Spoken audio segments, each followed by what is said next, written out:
Assalomu alaykum hurmatli anglag'uvchilar. Diqqatingizga diniy olim Muhammad Yusuf Muhammad Tursunning Din va hayot 2000 savolga javob nomli asrini sunduq. Yoqtirib anglag'aysizlar. Bismillahirrohmanirrohim. Bizning axloqiy burchimiz. 742-savol. Axloqiy burchimiz qancha turlik bo'ladi va ular qaysilar? Javob. Axloqiy burchimiz 6 turlik bo'lib, ular tovandikicha. Birinchi dinimizga qartilgan burchimiz. Ikkinchi o'zimizga qartilgan burchimiz. Uchinchi oilamizga qartilgan burchimiz. To'rtinchi vatan xalqimizga qartilgan burchimiz. Beshinchi insoniyatga qartilgan burchimiz. Oltinchi tabiatga qartilgan burchimiz. Dinimizga qartilgan burchimiz. 743-savol. Dinimizga qartilgan axloqiy burchimiz qaysilar? Javob. Dinimizga qartilgan axloqiy burchimiz 4 qismga bo'linadi. Ular birinchi diniy prinsiplarga qartilgan burchimiz, ikkinchi Allohga qartilgan burchimiz, uchinchi payg'ambarimizga qartilgan burchimiz, to'rtinchi Qur'oni Karimga qartilgan burchimiz. 744-savol. Diniy prinsiplarga qartilgan axloqiy burchimiz qaysilar? Javob. Har qanday bir musulmonning diniy prinsiplarga qartilgan burchini ixchamlaganda, dinimiz belgilagan prinsiplarga hurmat qilish va ularni jon tikib qo'g'dash, din masalalarini to'g'ri ravishda o'rganish, dinning butun buyurganlari va to'sqanlarga rioya qilib amal qilish orqali o'lgulik bir musulmon bo'lish. 745-savol. Allohga qartilgan burchimiz qaysilar? Javob. Allohga qartilgan burchimiz qisqa qilib aytganda, Alloh sevgisini, uning jazosiga uchrab qolish xavfini qalbimizga yerlashtirishimiz, uning roziligiga erishadigan ishlarni qilishga oldirab, to'sqanlardan yiroq turishimiz, uning bizga ato qilgan sonsiz ne'matlari uchun shukr aytib, Allohning yaxshi bir bandasi bo'lishga tirishishimizdan iboratdir. 746-savol. Payg'ambarimizga qartilgan burchimiz qaysilar? Javob. Payg'ambarimiz Muhammad alayhissalomga qartilgan burchimiz qisqacha mundaq. Payg'ambarimizning muhabbatini qalbimizga o'rnatish, uni o'zimizga butun ishlarimizda rahbar qilish, dinimizni uning tushunganidek va u yashagandek yashitishga tirishish, uning axloqini o'zimizga ulgu qilish, uningga durud va duolarni yo'llash va uning eng yaxshi ummati bo'lishga tirishishdan iborat. 747-savol. Qur'oni Karimga qartilgan burchimiz qaysilar? Javob. Qur'oni Karimga qartilgan burchimiz qisqacha mundaq. Qur'oni Karimning Allohning so'zi ekanligini esimizdan chiqarmasligimiz bilan birga, uningga adab bilan muomala qilish, uni hamisha tilovat qilish, uning ma'nosini o'rganib, ko'rsatmalarini hayotimizda amaliylashtirishdan iborat. O'zimizga qartilgan burchimiz. 748-savol. O'zimizga qartilgan burchimiz qancha bo'ladi? Ular qaysilar? Javob. O'zimizga qartilgan burchimiz, tenimizga qartilgan burchimiz va ruhimizga qartilgan burchimiz deb ikkiga bo'linadi. 749-savol. Tenimizga qartilgan burchimiz qaysilar? Javob. Tenimizga qartilgan burchimiz qisqacha mundaq. Tenimizning bizga Allohdan bir omonat ekanligini bilish bilan birga, uni pokiz tutishimiz, jismimizni pok va halol narsalar bilan oziqlantirishimiz, ibodatlarimizni to'liq o'rnatishimiz, tenimizning sog'lig'ini saqlashga ahamiyat berishimiz, uni foydali ishlarga ishlatishimiz va qiyomat kunida har bir organning bizning bu dunyoda qilgan yaxshi-yomon barliq ishlarimizga guvoh bo'ladiganligini asdan chiqarmasligimizdan iboratdir. 750-savol. Ruhimizga qartilgan burchimiz qaysilar? Javob. Ruhimizga qartilgan burchimiz qisqacha mundaq. Ruhimizni islomiy e'tiqod, yaxshi axloq va go'zal his-tuyg'ular bilan bezash bilan birga, xato e'tiqod, yomon axloq va yomon his-tuyg'ularning ruhimizda o'rin olishiga yo'l qo'ymasligimizdan iboratdir. Oila a'zolarimizga qartilgan burchimiz. 751-savol. Oila a'zolarimizga qartilgan burchimiz qaysilar? Javob. Oila a'zolarimizga qartilgan burchimiz qisqacha mundaq. Oila jamiyatning asosi, insonlarning tunji maktabidir. Shunga oilaning muqimligi va oila a'zolarining baxt saodati uchun g'ayrat ko'rsatish talab qilinadi. Oiladagi ota-onaga va boshqa cho'nglarga hurmat qilish va adabli muomala qilishimiz, ularni ranjitib qo'yishga sabab bo'ladigan har qanday ish-harakatlardan yiroq turishimiz va Allohning roziligi, otaning roziligida jannat onalarning tapini ostida ekanligini unutmasligimiz lozim. Er-ayol va oilaning boshqa a'zolari orasida sevgi bilan hurmatni har narsadan ustun tutishimiz, oilaning ehtiyojlarini halol kasb va to'g'ri yo'l bilan ta'min etishimiz, balalarga butun ishlarda yaxshi ulgu bo'lib, ularni islomiy go'zal axloq doirasi ichida yaxshi tarbiya qilishimiz, bolalar o'ttirisida ayrimchilik qilmasdan hammaga o'xshash yaxshi muomala qilishimiz lozim. Vatanga, xalqimizga va insoniyatga qartilgan burchimiz. 552 savol. Vatan va xalqimizga qartilgan burchimiz qaysilar? Javob. Har qanday xalqning vatani uning eng qimmatli narsasi bo'lib, pul melini, jinini va qimmatli har narsasini pido qilishga arziydi.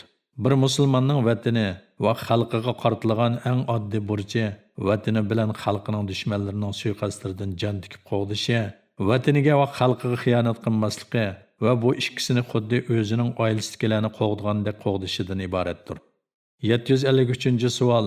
Butun insoniyatga qartilgan burchimiz qaysilar? Javob. Butun insoniyatga qartilgan burchimiz qisqacha mundaq. Dunyodagi barliq insonlar Odam alayhissalom bilan Havva onamizning farzandlaridir. İnsanlar insonlik tarafidan o'zaro qarindoshdir. Shunga hech bir insonni va hech bir millatni tuvan ko'rmaslik va kamsitmaslik lozim. Chunki insonlar o'ttirisidagi til, rang, irq farqlari Allohning ajoyib qudratini ko'rsatadigan alomatlardan sanaladi. Biz o'zimizning diniy e'tiqodimiz va madaniyatimizni qadrlash bilan birga boshqalar bilan chiqishib yaxshi o'tishga tirishishimiz lozim. Musulmon odam butun insonlarga ularning til, rang, irq, din va vatanlarining farqli bo'lganligidan qat'iy nazar yaxshi muomala qiladi. Chetga qoqmaydi, kamsitmaydi. Ularga yordam qiladi va yaxshilik tilaydi. Ammo musulmonlarning diniga ziyonkashlik qilgan yoki ularning diyorlariga xiris qilmoqchi bo'lganlarga janjakli bilan qarshi turadi. Tabiatga qartilgan burchimiz. 754-savol. Tabiatga qartilgan burchimiz qaysilar? Javob. Allah yaratgan canlıq cansız har qandaq narsaning biz insonlar uchun bevosita yoki vositali holda alohida vazifasi ham foydasi bor. Biz mavjudotlarning har birining bizga qanchalik foydali ekanligini har vaqt bilmasligimiz mumkin. Ammo Alloh hech bir narsani bekorga yaratgan emas. Shunga mavjudotlardagi go'zalliklarni va yaratilishidagi hikmatlarni bilishga va foydalanishga tirishishimiz, Alloh yaratgan mavjudotlarning foydasini ko'rganimizda Allohga shukr ado qilishimiz va Alloh tabiatga bekitgan tangpongliqni buzmasligimiz lozim. Tabiat Alloh taolaning san'atidir. Alloh taolo tabiatni insoniyatning manfaati uchun yaratib bergan. Har qanday bir musulmonning tabiatga qartilgan burchi tabiatdan yo'lliq holda foydalanish, uni bulg'anishdan va buzilishdan asrash, uni suyish va qo'g'dashdan iboratdir. Go'zal axloqli musulmonning sifati. 755-savol. Güzel axloqli bir musulmon qandoq bo'ladi? Javob. Go'zal axloqli bir musulmon mundaq bo'ladi. Birinchi, islom dinining asosiy aqidalariga chin ko'nglidan ishonadi. Ikkinchi, Alloh buyurgan ibodatlarni o'rindaydi. Uchinchi, ibodatlarni faqat Alloh roziligiga erishish uchun qiladi. To'rtinchi, Alloh ma'ni qilgan ishlardan yiroq turadi. Beshinchi, har kimga go'zal axloq doirasida muomala qiladi. Oltinchi, payg'ambarimizni suydi, uni o'ziga ulgu qiladi. 7. Qur'on Karimni tilovat qilish bilan ko'p mashg'ul bo'ladi, uning ma'nosini bilishga tirishadi va ko'rsatmasi bo'yicha amal qiladi. 8. Vujudini pokiz va halol narsalar bilan oziqlantiradi. Yemak-ichmaklarda harom va ziyonli narsalardan yiroq turadi. 9. Ruhini go'zal tuyg'ular bilan to'ldiradi. Qalbidan buzuq xiyollar va yomon g'arazlarga o'rin bermaydi. 10. Ota-onasiga eng oliy ehtirom bilan yaxshi muomala qiladi. Ularni ranjitib qo'yishdan nazar qiladi. 11.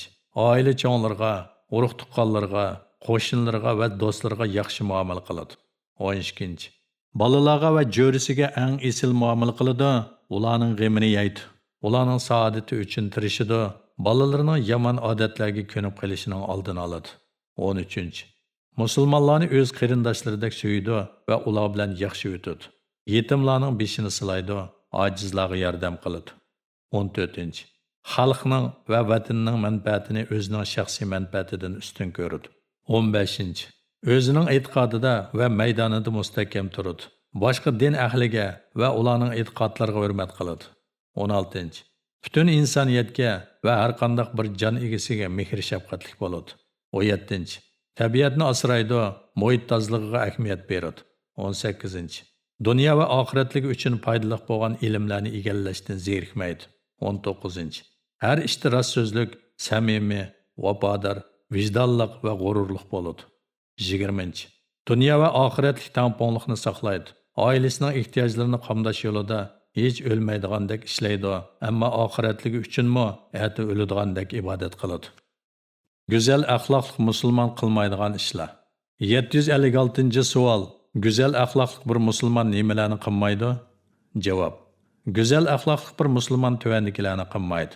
1. Islom e'tiqodiga zid keladigan fikr iqimlarni qabul qilmaydi. 2. Islomda buyurgan amal ibodatlarni tark etmaydi, gunoh ma'siyat ishlamaydi. 3.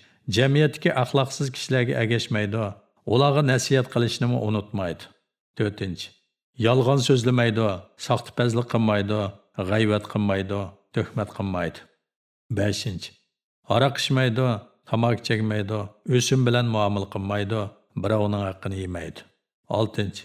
Birovga o'shmanlik, dushmanlik, ko'ranmaslik qilmaydi, kishilarni masxir qilmaydi. 7. Ota-onasini qaqshatmaydi, oilasidagilarga qattiq qo'l bo'lmaydi. 8. O'rin, tiriktab, bexil, nomard, uyatsiz bo'lmaydi, tuzkur bo'lmaydi. 9. Fursatparast, hiylagar, aldamchi, o't qo'yruq, chiqimchi bo'lmaydi. 10. Vataniga, xalqiga va qavmi qarindoshlariga xiyonat qilmaydi. 757-savol. Axloqni o'zgartirish mumkinmi? Javob. Axloqni o'zgartirish tamoman mumkin. Tarbiya bilan yomon va nachar axloqlarni go'zal va esil axloqlarga o'zgartirib bo'ladi. Agar undoq bo'lmasa, tarbiyaning nima ahamiyati bo'lsin? Payg'ambarimiz Hazrati Muhammad alayhissalom mundaq degan: ilm o'rganish bilan, axloq axloqlanish bilan, sabr sabrchanlik bilan hosil bo'ladi. Imom Buxoriy rivoyat. Xuddi odamning bu vaqtidagi naqs va yetarsiz badani ozuqlanish orqali asta-asta takomillashganiga o'xshash, uning axloqi go'zal axloqlarni o'rganish va o'ziga yerlashtirish yo'lida tirishish orqali takomillashadi. Yegona ulgi Muhammad alayhissalomdir. 758-savol. Axloq o'rganishda eng yaxshi ulgi kim? Javob. Payg'ambarimiz Hazrati Muhammad alayhissalom barliq yaxshi ishlarda butun insoniyat uchun eng yaxshi ulgi bo'lganidek, go'zal axloq, fazilat, oliyjanoblik qatorliqlarning hammasida eng yaxshi ulgudir. Alloh taolo musulmonlarni har ishda Muhammad alayhissalomni ulgu qilishga buyurib, sizlarga Allohni, oxirat kunini umid qilgan va Allohni ko'p yod etganlarga Rasululloh eng yaxshi ulgudir degan. Sura Ahzob 21-oyat. Ma'lumki Muhammad alayhissalom yer yuzida inson ehtiyojli bo'lgan butun ishlarda ulgu qilib agishishga arziydigan bir shaxsdir. Ondaqda biz oldi bilan Muhammad alayhissalomni tanishga muhtojmiz. Chunki o'zini tanimasdan uni ulgu qilib bo'lmaydi. Payg'ambar alayhissalomning axloqidan o'rnaklar. 759-savol. Payg'ambarimizning axloqi qanday edi? Javob. Payg'ambarimizning axloqi Qur'on Karim edi. Chunki u Qur'on Karim o'rgatgan go'zal axloqlarni o'ziga mujassam qilgan zot. U Allohning amriga bo'ysunishda, ibodatlarni o'rindashda, Alloh ma'ni qilgan ishlardan yiroq turishda, barcha yaxshi ishlarni qilishda insonlarning oldinqisi edi. U go'zal axloq jihatdan butun insoniyatning oldiga o'tib ketganlikdan insoniyatning iftixorlik ulgusiga aylangan edi. Payg'ambarimizning go'zal axloqi uning butun hayotidagi barliq ish izlarida ifodalangan bo'lib, tuvandagi mavzularda texamur ro'shan ko'gili bo'ladi. 1. Allohga qarta axloqi. 2. Insoniyatga qarta axloqi. 3. Musulmonlarga qarta axloqi. 4. Oilasidagilarga qarta axloqi. 5. Balalarga qarta axloqi. 6. Dushmanlarga qarta axloqi. 7. Urush asnosidagi axloqi. 8. Hayvonlarga qarta axloqi. 9. Muhit va tabiatga qarta axloqi. 10. Suhbatdoshlarga qarta axloqi. 760-savol. Muhammad alayhissalomning Allohga qarta axloqi qanday edi? Javob. Muhammad alayhissalom Alloh taoloni eng yaxshi tonigan, uni haqiqiy ma'noda qadrlagan va uningga bo'lgan bandichilik burchini voyaga yetkazgan zot edi. U Allohni hammadan bak ulug'laydi, hamisha Allohning rahmatidan umidlanish va g'azabiga uchrashdan nazar qilishdan iborat tangpongliqni saqlaydi. Bütün hayotini va dunyolikdagi qimmatli har narsasini Allohning yo'liga atashda insoniyatga ulgu edi. Allohdan kelgan xushallik uchun uningga shukr qiladi. Uningdan kelgan musibat yoki g'am qayg'u uchun uningdan sabr toqat tilaydi. Alloh ato qilgan qismatga ko'nglidan rozi bo'ladi. Ilgirki va keyingi barliq gunohlari mag'firat qilingan turib, kechalari Allohga namoz o'qib, qiyomda uzun turganlikdan putlari ishib ketadi. 761-savol. Muhammad alayhissalomning insoniyatga qarata axloqi qanday edi? Javob. Muhammad alayhissalom butun olamlarga rahmat bo'lib evatilgan bo'lib, iymon etgan va etmagan butun insonlarga rahim shafqat, kengchilik, kechirim, ozodlik va hurlikni dunyo tarixida tunji bo'lib tashviq qilgan ham amaliyati bilan tatbiq qilgan zotdir. U butun insoniyatni so'yganidan hamisha ularning hidoyat tepib nijotlikqa erishishiga tirishadi va ularga yaxshilik tilaydi. Uning go'zal axloqini dushmanlarmi birdek so'zlaydi. 762-savol. Muhammad alayhissalomning musulmonlarga qarata axloqi qanday edi? Javob. Muhammad alayhissalom musulmonlarga eng mehr shafqatlik, eng ko'yimchan zot edi. Qur'on Karim uning axloqini alohida madilab, "Sen haqiqatan go'zal axloq egisan" degan. Sura Nun 4-oyat. Qur'on Karim uning musulmonlarga bo'lgan go'zal axloqini maqtab, yana mundaq deydi: Allohning rahmati bilan sen ularga muloyim bo'lding. Agar qo'pol, bag'ir qattiq bo'lgan bo'lsang, ular cho'rangdan tarqab ketadi. Sura Al-Imron 159-oyat. 763-savol. Muhammad alayhissalomning oila a'zolariga qarata axloqi qanday edi? Javob. Muhammad alayhissalom oilasidagilarga eng yaxshi muomala qiladigan, eng ulgulik bir er, eng shafqatli bir ota va intayin mas'uliyatchan bir oila boshlig'i edi. Imom Muslim rivoyat qilgan bir hadisda sahobalarning ayollarga mehribonlik qilishda payg'ambar alayhissalomdan ortiq birovni ko'rmadik deganligi qayd qilingan. Payg'ambar alayhissalom boshqalarni bu yaxshi axloqqa chaqirib, sizlarning eng yaxshilaringlar o'z ahliga eng yaxshi muomala qiladiganlardir. Men o'z ahlimga eng mehribon kishiman degan. Ibn Majah rivoyat. Payg'ambar alayhissalom davlatning raisi, din va dunyolik ishlarning rahbari, askarlarning qo'mondoni, masjid musulmonlarning imomligi qatorliq eg'ir yuklar va mas'uliyatlar ustiga yuklangan turib, bu ishlarning hammani joyida va to'liq o'rindiganning sirtida oilasi ehtiyojli bo'lgan sevgi, muhabbat, uy ishlarida ayollarga yordamlashish, ularning xushalliqi va dardlarini anglashga vaqt ayirish va ularning ko'nglini ilishdan iborat oilasiga munosabatlik burchini hech unutib qolmaydi. Payg'ambar alayhissalom ayollarning islom dinidagi qadr-qimmatini nihoyat yaxshi bilgan va ularga ko'yinganlikdan uy ishlarida ayollarga yordamlashadi. Ularga eg'irlik sanmaydi. O'zining kiyimlarini o'zi yamab, ba'zida o'zi yuvib kiyadi. Yemak-ichmaklarini ko'p hollarda o'zi tayyorlaydi. Payg'ambar alayhissalomning ayoli Hazrati Oysha radhiyallohu anha Payg'ambar alayhissalomning uyida qilgan ishlari to'g'riliq so'ralganda, Rasululloh uyida boshqa insonlarga o'xshash bir inson edi. O'zining kiyimini yamaydi, mollarini sog'atdi, o'zining ishlarini o'zi qiladi deb javob bergan. Imom Ahmad rivoyat. O yana bir qatim Rasululloh uyida nima ish qiladi deb so'ralganda, Rasululloh uyida oilasining ishlarini qilish bilan bo'ladi. Namoz vaqti kelgan amon masjidga chiqib ketadi deb javob bergan. Imom Buxoriy rivoyat. İnsoniyatning ulgusi bo'lgan ulug' payg'ambarimizning axloqi oldida bizning Uyg'ur erlarimiz nada? Er kishi tamoq yesa bo'lmaydi, er kishi kirjusi bo'lmaydi va er kishi bola boqsa bo'lmaydi deganlarni kim aytibdi? Biz payg'ambarimizga agishamdiq yoki islom axloqiga yetkazadigan nachar odatlarimizgami? Qo'lida bolasini ko'tarib mangan yoki o'choq beshiga kelgan erni ayiblaydigan nachar odatning hozirmi ba'zi Uyg'urlar orasida hukm surayotganligi haqiqatan afsuslanarli ish. 764-savol. Muhammad alayhissalomning bolalarga qarata axloqi qanday edi? Javob.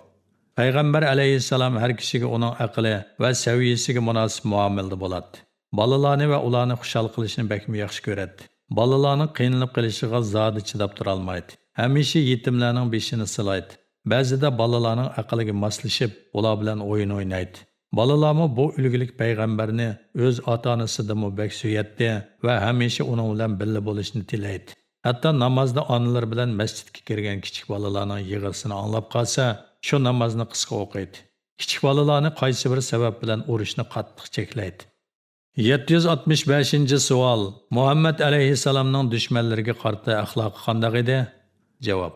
Payg'ambar alayhissalom dushmanlariga nihoyat mehr shafqatli zot bo'lganlikdan ular ichida cho'nqur hurmatga ega edi.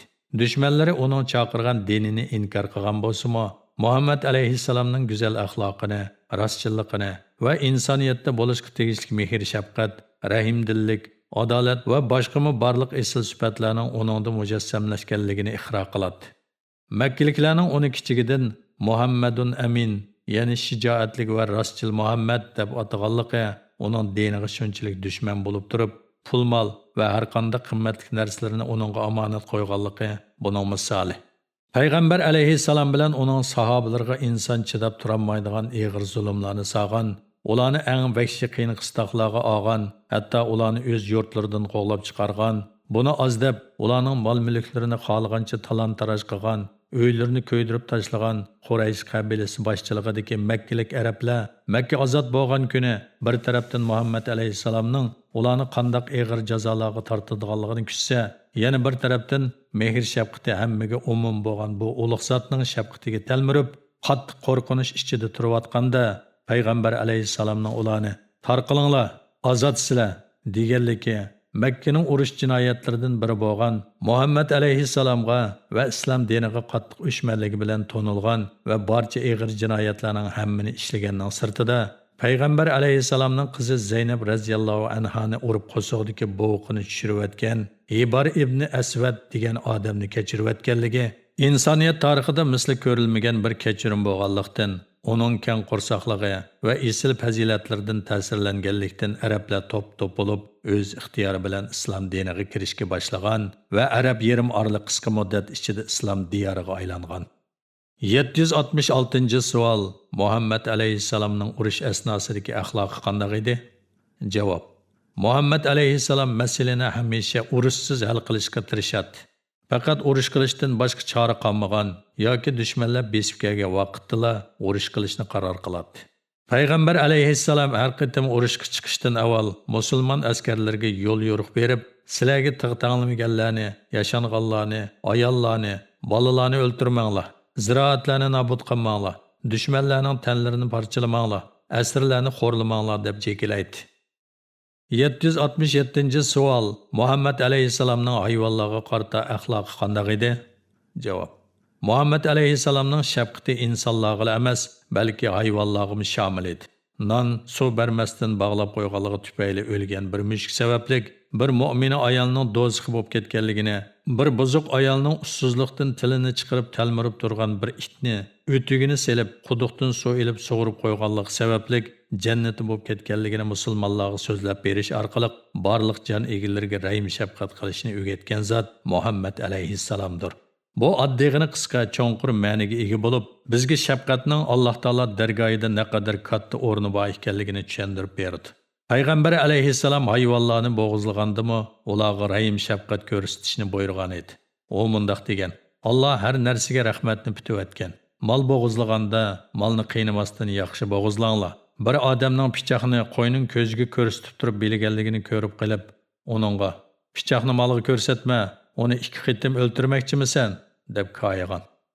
768-savol.